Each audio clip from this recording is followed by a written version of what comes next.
Hi, everybody. Welcome back to the Chasing Psychological Safety video series.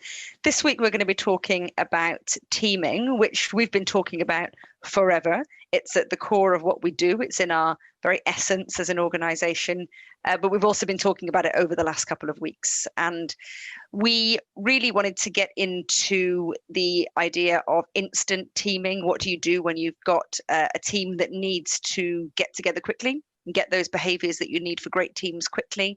So for the team leader, it's about being open and being vulnerable and positioning the team as successfully as they can be positioned for the work that they've got to do.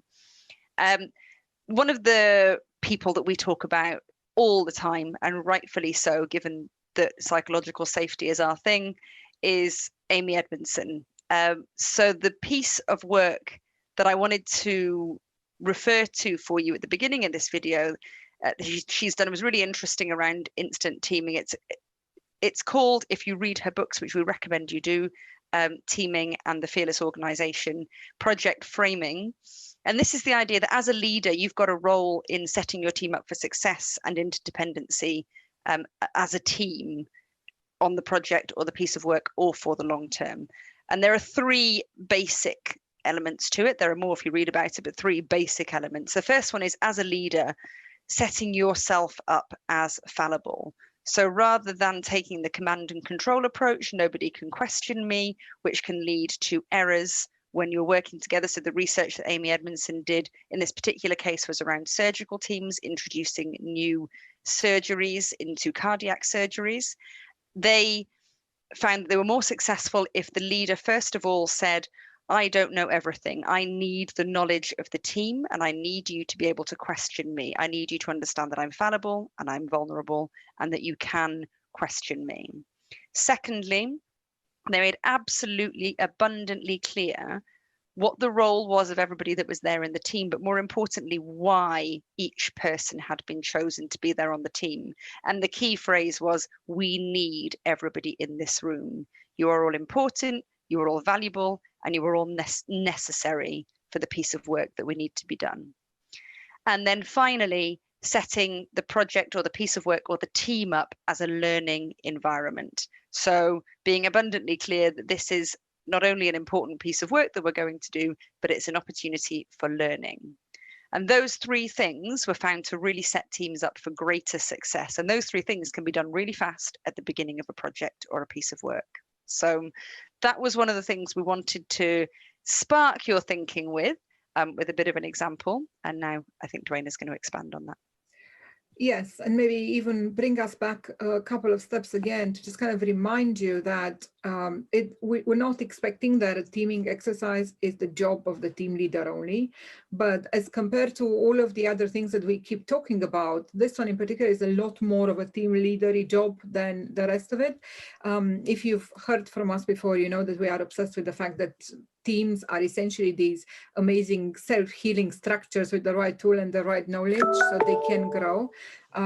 But what we don't say is in those cases is that it is on the shoulders of the team leader that they lead that, because it isn't. It's a question of the entire team working on their human interventions. When it comes to teaming, though, these are perfectly new structures that have no real ability of bettering themselves. This is the beginning of a journey, so it does fall on the team leader that a lot more of the framing is put in place by them.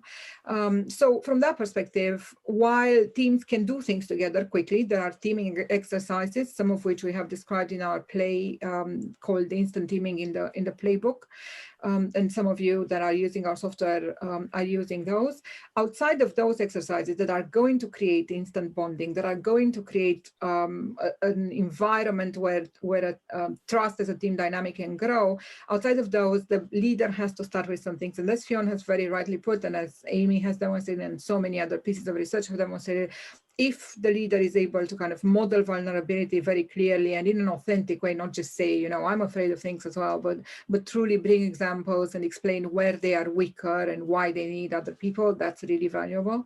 From the point of view of explaining roles, I think that irrespective of what, and we've noticed that irrespective of what industry you come from, there's always a little bit of apprehension in putting a team together, in particular quickly, and in particular from very different, in a cross-departmental, maybe even cross-industry way. There's always going to be a lot of mistrust, of potential redundancy. People are going to be afraid that, you know, their role is being duplicated and that they're not going to be necessary. And that leads to a very clear fear of not appearing incompetent, which is one of the biggest manifestations of impression management that we see. And it is incredibly dangerous to have, and it will disallow psychological safety from settling in that team. So in a team that has the luxury of time, so that is being formed so that they take steps together, so that they grow, so that they norm, they storm, they do all the things that Patrick and Lencioni might be telling them to do. In that type of an environment, teams have the opportunity to learn that it's safe to not believe that your role has been replicated, to understand their value in the context of one another. When you look at a team that has to come together quickly in teaming, that luxury doesn't exist. So what you have to do in place of it is for the leader to go to minute details to explain the value of each individual. In some teams, it might even mean that the leader will have to do one-on-ones pre-team meetings where they kind of big up the other individuals coming on board.